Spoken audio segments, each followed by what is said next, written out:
God, we're trying to get you back to God. So 45 years ago today, October 8th, 1969, was when I had my first session with Cosmic Awareness as channeled through Dave Worcester. And I asked what was my purpose and direction. And Cosmic Awareness said, my action in the Symbolic Project was extraordinary, that I had this ability to relate higher abstractions in a series of well-chosen words that had a transpersonal effect. That means like an ESP effect or an extra effect, not just my words, much like ion affects people beyond the semantic meanings of what Ryan says. There's a vibratory level. So Cosmic Awareness said that I had that ability to activate transpersonal intimacy through my well-chosen words. So my well-chosen words came from Zappa, McLuhan, LaRouche, Thompson, Beater, Abe Russell, Krishnamurti, William Irwin Thompson, Garrett Dean. Okay, now I was replaying T.S. Eliot, Ezra Pound, W.B. Yeats, Wyndham Lewis, and James Joyce. So I was redoing them as done by McLuhan, Zappa, etc. For example, LaRouche redid Ezra Pound. So that's the chart, that's the picture of my manifestation tools. The tiny note chart is a picture on one level of my manifestation tools, well-chosen words, relating higher abstractions on a transpersonal level or a transpersonal effect, had extraordinary effect in terms of symbolization. That led to the manifestation of ion. So I like to celebrate October 8th, 69, because it also was the day James Joyce went to left Dublin in 1904 with his girlfriend Nora Barnacle. They left on October 8th. So I take that personally. That's anticipation of October 8th, 69. And so here we are, October 8th, 2014, with a big red moon happening, blood moon. So we expect much interesting effects today, which are anticipated by what I'm doing right now, last couple of days. I am not home. I'm not in Maui the last couple of days, nor the next couple of days. So I'm in another place when this action is happening on my day, October 8th. It's my day. I understand transpersonative in this way. All the years I've been on the radio, and people would call up and say, I have no idea what you're saying, Bob, but it's pretty good. I really find it interesting. So I'm saying, if you're an effective communicator, you communicate something beyond your semantic meanings. You've got, and maybe people call it sincerity, authentic speech, powerful speech, charismatic speech, but it's that frequency of something going beyond your semantic meanings that I'm calling transpersonal. So it's maybe a mystery in how that can happen. I mean, you can't develop it other than maybe following the suggestions of Ion, like doing things that make you happy, living that autonomous, I don't want to say follow your bliss, but just getting it right, living perfect pitch, paying attention to other people and things, that builds up your power. And I think that's what Cosmic Awareness meant, is that I built that up so I had a transpersonal effect. And that was the main charisma I had. Because no one ever had a sense, and Ion jokes about it, of what I actually meant semantically, but they knew I was saying something, and then the result of that was an extension of that transpersonal by Ion. Ion is like quadrupled the transpersonal effect. The intimacy of its frequency on people, especially in private sessions, was undeniable. And so I was really good at making a transpersonal communication.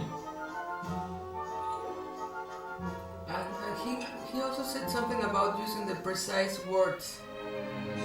Yes, well, what Cousin Ware said about me using well, chosen words, you have to be precise. You have to know what the right word is for each set, for each point, for each qualification. So you have to be listening to what you're saying and anticipating the effect it has on people and knowing when, oh, that wasn't the right word, got to say it better. It's almost like you got to make it meaningful to yourself. You have to really listen to what you're saying, and as soon as you notice that it's not meaningful to you, you got to correct that. You got to find out what you didn't do and what effect you didn't make, and then you can back repeat and start over again. But it's the focusing on understanding what you're saying to yourself, as well as the others you're speaking to. That creates the transpersonal effect too. So that's the only way to define it. Unless there's something else going on that I'm trying to get to, which you tried to get to through your question a couple of weeks ago about synaptic connections. I also think your type of communication is transpersonal. It has to do with a very original way of making new patterns, and expressing these higher abstractions, as we say. Yeah, I think you're right. If you say something, if you make new, fresh connections, that relaxes people as well as excites them, then that allows the non-physical transpersonal vibe to enter in them. Because people most of the time are defending themselves, blocking themselves, because people are saying such familiar rhythms and phrases to them that they know that it hadn't worked before. So that deadness is what you have to avoid. And that's what poetry tries, but that's written poetry. But written poetry doesn't seem to have the effect that's spoken. And pop music, rock music, all kinds of music, hip hop, that's the modern poetry. But that is overdone. Everybody's overloaded by music. It's the biggest drug, and you don't need any other drugs. There's such great music. But nobody has the original way of using speech as opposed to singing. Speech has been severely damaged. So my ability is to retrieve speech and its power and its unique way to make patterns that emphasize meaning. Could it be music affects the non-verbal, but the verbal, which could be pictorial. It's interesting, the music might be pictorial in its effect, but the verbal creates meaning, significant order. So it's creating significant order is what can also trigger transpersonal. Not just the flow of music, which creates a massage, and you call it the non-verbal massage. But that's one half of the brain. You could say that's the right hemisphere. The left hemisphere brain is crying out for applicability too. So, and me just saying applicability at that point is an example of saying a word that is never heard before in this context. So the applicability of significant order that verbal precision can evoke is an aesthetic pleasure in itself. So Ian talked about the aesthetic versus the instinctive, or instinct. Putting the two together would be the transpersonal effect I'm talking about. So as you go for new patterns, as you utter them, luckily get it right, that attracts the instinct for getting the new, but it has to have a significant order, and that evokes the aesthetic. So our speech should include the merger of the aesthetic and the instinctive. Because instinctive is partly, you might feel you're winging it, but as you try to describe something new, which slang often tries to do bluntly, but as you try to make this new pattern, you have to be aware of an aesthetic order to it, significant order. That would be the aesthetic sense. And that comes from making sure that you're making sense to yourself as you do it. So you would never start saying a bunch of stuff and then say, oh, I don't know what I said. They ask you to repeat it. Well, I just was blabbing. I can't remember. That's a lazy mind. That's not creating aesthetic order. You have to know what you did say. You have to pay attention. You can't be talking absentmindedly. It's like, you should be like composing with your words. Yeah, you're composing. And that's the poetic instinct, which is aesthetic instinct. That's why Ion says this is the new music. It's like composition. Yeah. And a good dialogue with Ion, whoever does it, that's music. That's the new theater. That's the new poetry.